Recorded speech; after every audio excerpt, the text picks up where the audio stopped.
avec le Saint-Esprit. Mais à compter de maintenant, nous allons vivre dans la victoire parce que nous avons le Saint-Esprit en nous. C'est ça. Vivre par le Saint-Esprit, c'est vivre l'amour véritable de Dieu. Il n'y a pas d'autre amour que le Saint-Esprit. Le vrai amour vient de l'Esprit de Dieu. C'est ce que Paul nous explique dans Romains 5:5. Il dit, l'amour de Dieu, le Saint-Esprit a répandu l'amour de Dieu dans nos cœurs. Quelqu'un qui a l'amour de Dieu dans son cœur, ça veut dire que le Saint-Esprit contrôle sa vie. Alors il n'ira pas avec cette femme à la mairie s'il n'est pas sûr qu'il l'aime. Pour dire 2 ans, 3 ans après, je t'aime plus.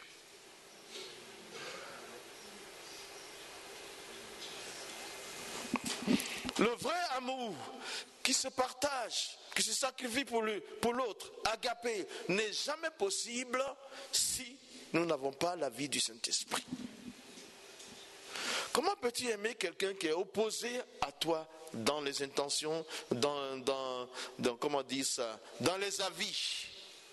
Seul le Saint-Esprit peut te permettre d'aimer quelqu'un au point de partager ce que tu as avec lui. Aujourd'hui, nombre de personnes malades du cœur, mentales, sont dues souvent à des déceptions sentimentales. Parce qu'on a été 100% dans l'amour et on n'a pas reçu ça en feedback. Alors ça casse. Mais si nous sommes vraiment en train de vivre par le Saint-Esprit, quand nous allons dire à quelqu'un « je t'aime », c'est que nous l'aimons. Quand nous allons poser des actions envers quelqu'un, c'est sans intérêt. Nous n'attendons pas de l'autre qui nous rembourse l'amour qu'on lui donnera. Et c'est facile de pardonner parce que celui qui pardonne, ce n'est pas le coupable qui demande pardon. Le coupable ne demande pas pardon. En principe, c'est la victime qui doit automatiquement pardonner. Ne rien attendre de l'autre. Le témoignage de Jésus est clair. Est-ce qu'il a dit, vous me percez, vous m'avez mis des clous, vous êtes ainsi, j'attends de vous le pardon? Il dit, Père, pardonne-leur. Cet amour personnel, véritable, n'est pas possible si tu ne vis pas par le Saint-Esprit. Je me rappelle, moi, quand j'avais des disputes avec mon épouse, on se discute. Mais toi, tu dois me demander pardon. Regarde ce que tu as fait. Un jour, le Saint-Esprit me dit, est-ce que tu penses à ce que tu lui as fait plutôt qu'à ce qu'elle t'a fait? Là, j'ai compris que j'ai rien à demander, j'ai rien à lui demander. Je dois tout donner. Si tu vis par le Saint-Esprit, tu vas expérimenter l'amour vrai, l'amour pur, l'amour puissant de Dieu. Vivre par le Saint-Esprit, c'est être courageux. Courageux. Courageux. Vous savez, le courage, ça contient la foi. Ce n'est pas pour rien que Jésus dit dans Jean 16, 33, je vous ai dit ces choses afin que vous ayez la paix en moi. Vous aurez des tribulations dans le monde, mais prenez courage, j'ai vaincu le monde. Il nous donne une réalité tangible. Les tribulations sont là. Les tribulations seront là. Les tribulations sont inévitables. Si vous voulez une bonne prophétie, c'est que vous aurez la tribulation. Ça, c'est sûr. J'étais à Marseille, il y a 2 ans, enseignant dans une école biblique. Et puis après, il y avait une sœur qui nous avait invités pour manger. Et je suis arrivé, ah frère, toi tu viens de la Côte d'Ivoire, c'était une Ivoirienne. Donc, voici la Bible, donne-nous une parole. Je dis, ah mais moi je suis venu pour manger, pas pour parler. On donne une parole, donne une prophétie, oui. Tu sais, ils aiment ça. Il faut donner quelque chose. Nous avons tous le même esprit. Vous attendez que moi je vous donne quelque chose de la part de Dieu? C'est pas juste. Nous avons le même esprit de Dieu. Alors, comme ils insistaient, elle insistait, je suis venu, j'ai pris la parole. J'ai dit, Jean 16, 33. Je dis, la prophétie, c'est que la tribulation, Jésus a prophétisé. Vous croyez que l'écriture va demeurer? Il dit oui, l'écriture ça demeure. Alors Jésus a prophétisé, il a affirmé, il a dit que nous allons avoir des tribulations. Silence. Non, c'est fini les messages où tout va bien, tout est bien, tout est bien. Si nous avons le Saint-Esprit, n'attendons-nous pas à des choses tout à fait faciles. Attendons-nous à des difficultés, car les jours sont mauvais. C'est l'Esprit de Dieu qui a dit, les temps sont mauvais. Mais pendant les temps mauvais, Dieu assiste particulièrement ses enfants. Pendant les temps mauvais, ceux qui ont le Saint-Esprit font la différence. Ils sont courageux, ils tiennent debout, ils ne laissent pas tomber, ils résistent, ils avancent, résistez, n'abandonnez pas, Résistez. J'ai dit, mais Jésus il dit, prenez courage. J'ai vaincu le monde. En ce moment, quand on prend le courage, la victoire de Dieu est là. C'est être courageux. Quand vous laissez passer le courage parmi vous, dans votre cœur, vous accomplissez les autres deux D. Il y a 3 D. Il y a le découragement, il y a le désespoir, et il y a la défaite. Le manque de courage produit le découragement, bien sûr, mais ça fait désespoir, et ce qui vient, c'est la défaite. Mais quand on vit par le Saint-Esprit, on est courageux, on demeure courageux, on reste courageux, Vivre par le Saint-Esprit, c'est vivre le ciel sur la terre. Vivre le ciel sur la terre. Vous payez vos factures, vous payez vos impôts. Vous êtes là et après avoir travaillé dans la journée, vous vous retrouvez au ciel. Vous représentez le ciel sur la terre. Celui qui vit par le Saint-Esprit, il a les pieds sur la terre mais la tête au ciel. Il vit pour les choses célestes. Il y a mieux là-bas, il y a plus bon là-bas. Ici c'est éphémère. C'est une réalité. Je suis prêt à rencontrer mon Dieu. Au quotidien, je me prépare à la rencontre de mon Dieu. Parce que le rendez-vous de la mort physique ne peut pas être différé. Alors, vivre par le Saint-Esprit, c'est vivre le ciel sur la terre. Vive le ciel sur la terre. Ne te laisse pas distraire. Il y a tellement de voix qui s'élèvent. Il faut que la voix de Dieu parle par le Saint-Esprit dans ton cœur pour te laisser serein. Tu gardes la fréquence du ciel par le Saint-Esprit. Vivons le ciel sur la terre. Vivons le ciel sur la terre. Vivre par le Saint-Esprit, c'est marcher avec Dieu. Marcher avec Dieu. Ça fait combien d'années tu es chrétien? Moi, je suis dans ma 25e année. Et combien de mois j'ai marché avec Dieu? Et combien de jours je n'ai pas marché avec Dieu? Vivre par le Saint-Esprit, c'est marcher avec Dieu. Marcher toujours avec Dieu. Marcher avec Dieu. Marcher avec Dieu. Continuer, il ne faut pas le dévancer. Marcher avec Dieu, ça veut dire pas le dévancer. Ce matin, je me suis connecté chez Guy là, et puis il y a un courrier qui vient d'enseignement.com. Il y a un jeune serviteur de Dieu qui m'appelle, qui me demande des conseils. Mais au moment où il demande des conseils, c'est catastrophique chez lui. Ah, je suis en appelé, le Seigneur a un appel sur ma vie, je suis sûr que je suis appelé. Il m'a dit que dans tel mois, je dois quitter le pays pour aller à l'étranger. À l'étranger où ça? Aux États-Unis ou en Europe? Quelque chose comme ça. Alors, il démissionne de son travail. Il attend, le mois arrive, la date arrive, il n'a même pas son passeport.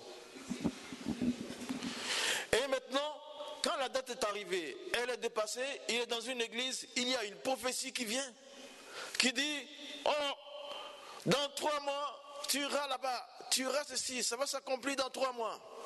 Maintenant, il est confus, les 3 mois sont passés, rien n'y fait. Rien. Et il m'envoie le courrier, je dis, écoute, il a 27 ans, mon fils, retourne si tu peux, occupe ton emploi ou là où tu as démissionné, repars là-bas. Parce que je sais qu'il y a l'appel de Dieu sur ta vie, mais tu as dévancé Dieu. Tu as dévancé Dieu. Dieu n'est jamais en retard. Il n'est jamais en avance. Mais nous le dévançons souvent parce que nous ne marchons pas à son rythme. Je connais quelqu'un qui a marché efficacement avec Dieu, c'est Enoch. Il marcha avec Dieu, il marcha avec Dieu, il marchait avec Dieu. 300 années, il a marché avec Dieu. Et Dieu était tellement content de lui, il l'a emporté. Il est allé avec lui. Ses compagnons, je ne peux pas m'en séparer. Enoch, tu vois, c'est très important. Là, c'est dans Genèse 5, 21, 22. Là, marcher avec Dieu, c'est traduit en hébreu halak. Ça donne se comporter, le comportement. L'attitude, c'est avancer, c'est le comportement, c'est l'attitude. Marcher avec Dieu, c'est se comporter comme Dieu. Savoir l'attitude que Dieu aurait eue dans telle circonstance. C'est avancer et ne pas reculer parce que tu avances avec Dieu et Dieu résiste à l'obstacle pour que tu puisses avancer. Marchons avec Dieu, vivons par l'Esprit de Dieu et marchons avec Dieu, marchons avec Dieu, marchons avec Dieu, marche encore avec Dieu, marche encore avec Dieu, pas assez marcher avec Dieu, marche encore avec Dieu, n'arrête pas de marcher avec Dieu. Ça veut dire, laisse-toi remplir de l'Esprit de Dieu, marche avec Dieu, marche avec Dieu. Qui t'arrêtera si tu marches avec Dieu? Personne ne pourra t'arrêter. Personne ne pourra. Alors, comment nous pouvons faire pour vivre par le Saint-Esprit? Je vous propose un verset dans l'Apocalypse, le chapitre 3, 2 versets, je vais lire. Apocalypse 3, verset 19 à 21, mais c'est le verset 21 qui m'intéresse. Moi, je reprends et je châtie tout ce que j'aime. Aie donc du zèle, répands-toi. Voici, je me tiens à la porte, je frappe. Si quelqu'un entend ma voix et ouvre la porte, j'entrerai chez lui, je souperai avec lui et lui avec moi. Le verset 21, celui qui vaincra, je le fais asseoir avec moi sur mon trône, comme moi j'ai vaincu. Je me suis assis avec mon Père sur son trône. C'est la lettre aux églises. Et dans cette lettre aux églises, il dit par 7 fois que celui qui a des oreilles entende ce que l'Esprit dit aux églises. Donc le Saint-Esprit parle aux églises. Le Saint-Esprit parle aux églises. Jusqu'ici, ici, c'est pas compliqué à interpréter, il n'y a pas d'interprétation réelle à faire. Il dit celui qui vaincra, je le ferai asseoir avec moi sur mon trône, comme j'ai vaincu et je me suis assis avec mon Père sur le trône. Comment vivre par le Saint-Esprit? Il ne faut pas se limiter à des victoires. La victoire pour un chrétien, c'est le point de départ. Ce n'est plus une fin. Jésus arrive bientôt. La victoire n'est qu'un point de départ. On part d'une victoire. Alors dans ce texte-là, Jésus explique par le Saint-Esprit à l'Église que l'objectif, ce n'est pas la victoire, mais c'est s'asseoir sur le trône avec Christ. Si tu vises la victoire, mais tu n'as rien fait. Vise le trône de Dieu, vise le trône de Christ. Tu vas t'asseoir avec Christ parce que Christ a eu la victoire d'abord et il s'est assis sur le trône du Père, à côté du Père. Alors, cessons de viser les petites victoires. Mais notre point de départ ne peut pas être une défaite. C'est une victoire qui est le point de départ et puis ensuite on continue de victoire en victoire. Mais regardez ce que Paul dit dans Romains 8, 37. En toutes ces choses, nous sommes plus que vainqueurs par celui qui nous a aimés. Plus plus que vainqueur. Dieu n'exige pas de toi une victoire, mais il exige plus qu'une victoire. C'est-à-dire une victoire qui va se répercuter dans les générations futures. Une victoire qui va continuer jusqu'à ce que tu sois enlevé. Moi, j'aime bien ça. Chez nous, on aime bien le football. En 1992, on a eu la Coupe d'Afrique des Nations. Mais c'était la seule fois. C'était une grande victoire. Les années qui ont suivi, on n'a plus eu. Jusqu'à l'année dernière, on était juste en finale. Chez certains chrétiens, c'est comme ça. Ils s'asseyent sur une seule victoire. Ça a marché. Oh, les démons sont tombés. Oui. Et puis c'est terminé. C'est pas ça la chose. Le trône, est-ce que tu vas l'atteindre? Le Seigneur exige que tu sois plus que vainqueur. Plus que vainqueur.